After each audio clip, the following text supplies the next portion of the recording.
Good morning. Can you hear me? Okay, good. So I'm Rich Knaster. I'm a SAFE Fellow. I'm also the author of 5 books, Value Stream Management for the Digital Age and the Value Stream and the SAFE Distilled series. I'm a methodologist, and I've been involved in the value stream space for quite some time. As you may know, at Scaled Agile, we were one of the first frameworks to include value stream management. So we're really proud that we saw this early, and we really support this movement. I am now working for NTT Data as the chief scientist for value stream management and also doing consulting. And I'm here with my colleague Keith and the rest of our pit crew. Oh, where did our pit crew go? There they are. Okay, absolutely great. So, Keith, would you like to briefly introduce yourself?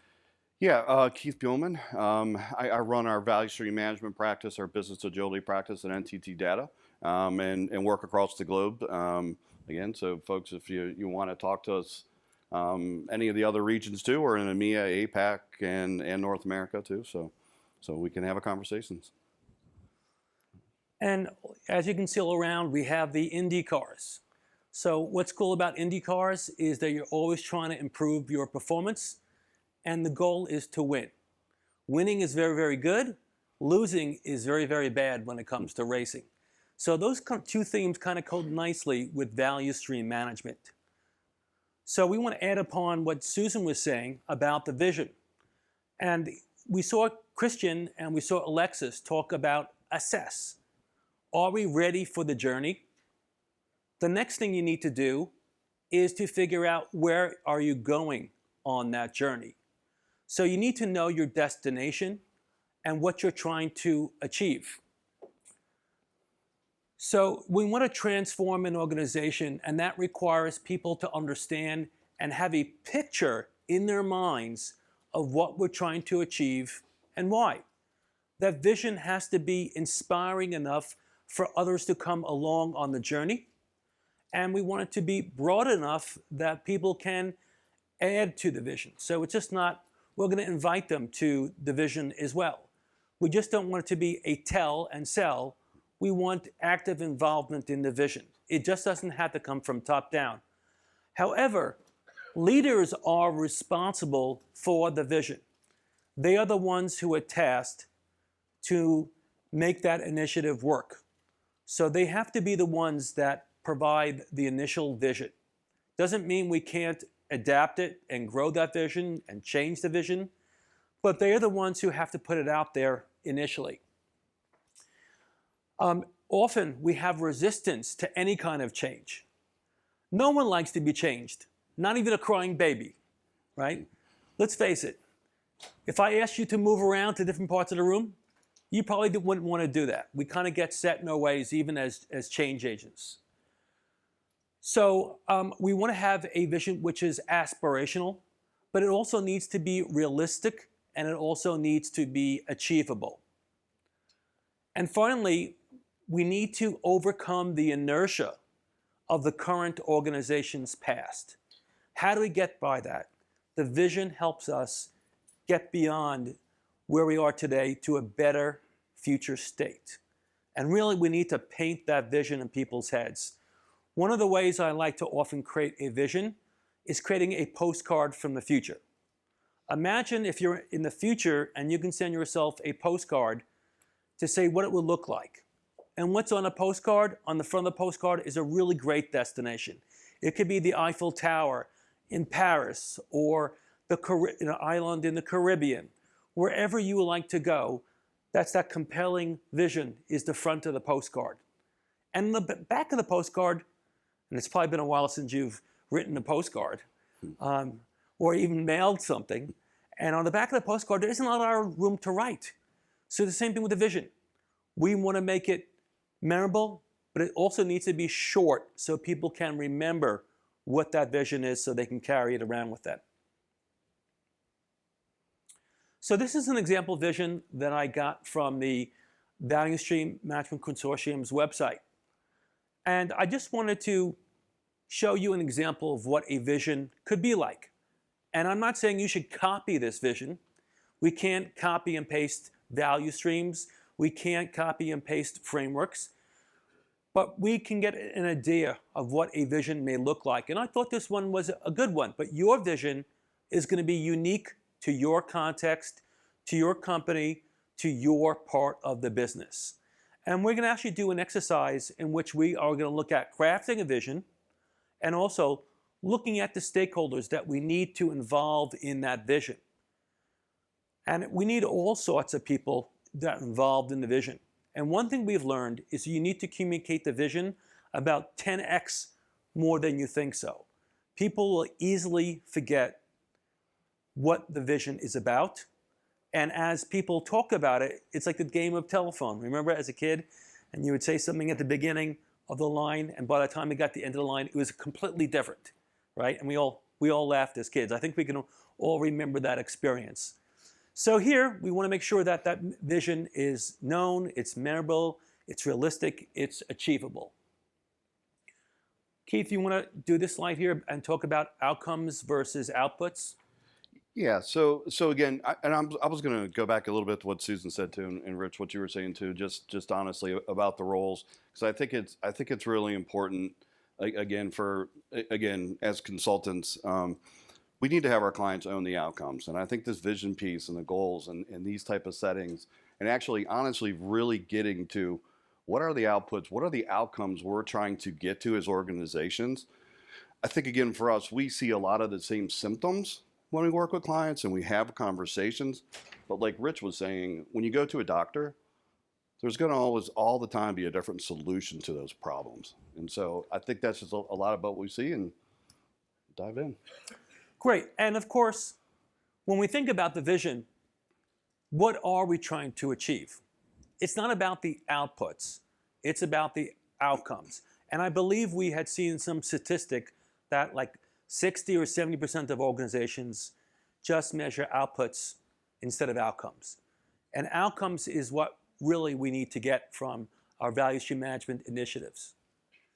So we're going to do a first exercise and talk about creating the vision and also an outcome hypothesis. So if we achieve this vision, what can we expect in terms of the outcomes that we would get? And these are not just outcomes for the organization. We all talked about the radio station WIIFM. What's in it for me, right? So we got to think about that as well.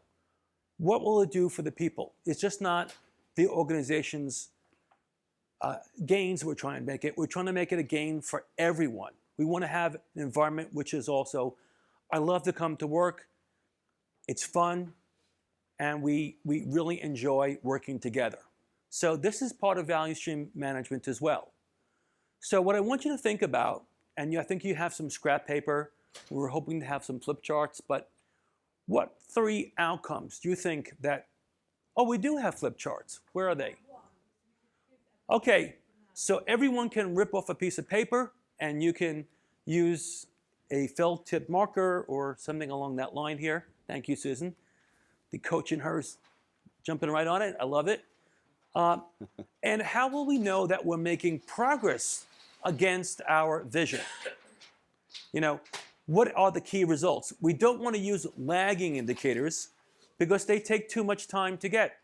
We need to have leading indicators, those things which are telling us that we're on the right path, that we're not going off the tracks, we're staying on the right path and achieving the vision.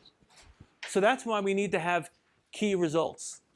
And I'll also leave the picture up of that vision up there, but please make it your own and think about how you might use it to invite people to do this.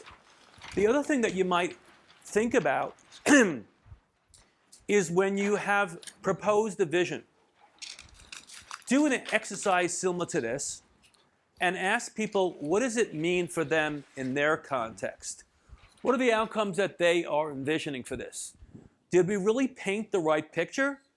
Or did we mean that we want you to go to the Caribbean, but instead you're in the freezing cold of Alaska instead? So think about how you can help people see the vision and making sure that you close the feedback loop on the vision so that people understand what we're trying to achieve. It's too easy to communicate what the vision is, and then everyone leaves, go off to their jobs, and everyone has forgotten about what we're actually trying to achieve.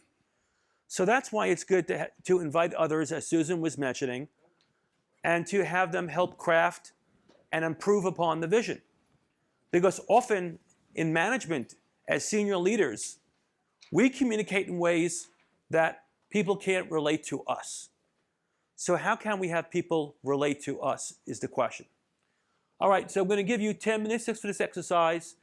Please come up with what are the outcomes of the vision, and how do we know that we're making progress on that vision? Any questions about the exercise? Okay, so we have very short time boxes, and I just wanted to mention something about the approach that we're taking to craft a vision. We're taking an outcome-based approach to the vision. It's hard to just write a paragraph expressing the vision if you don't know what you're trying to achieve. And so what I've done is I've created the outcomes, figured out how do we know when we're getting there, and then we can craft a statement which puts it all together. So I just want to do a quick readout. Who's got some things that they've worked on that they would like to share with the rest of the group?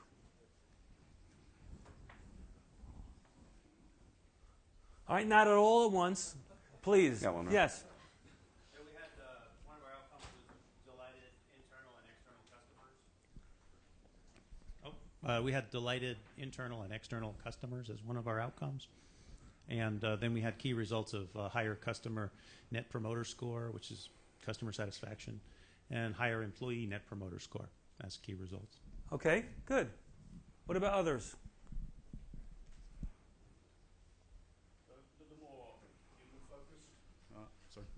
A little more inward focused, but stop having too many expensive handoffs between teams particularly.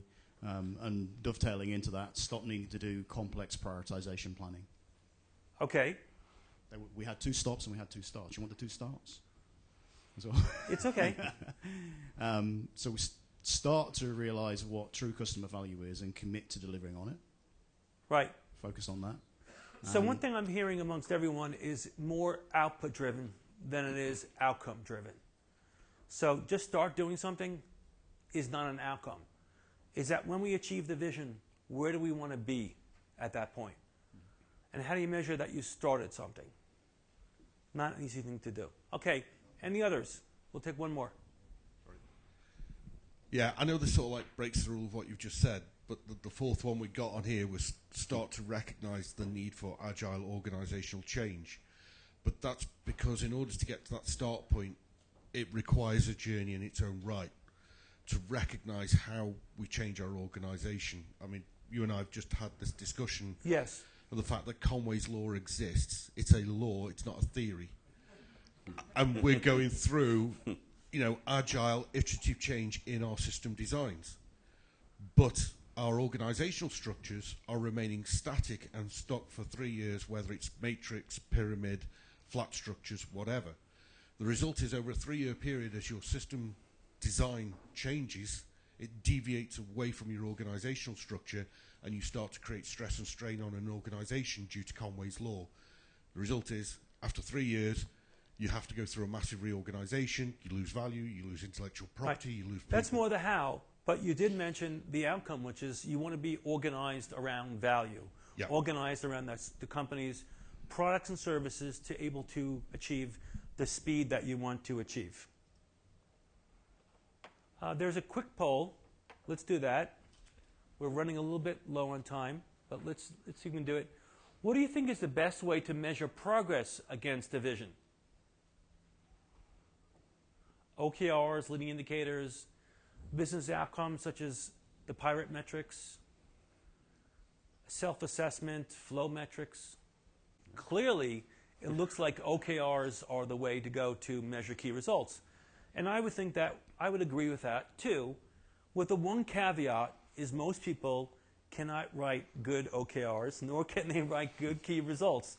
It's much harder than you think about it, and people often don't measure it along the way. So it's like we create the OKRs, and then we forget about them.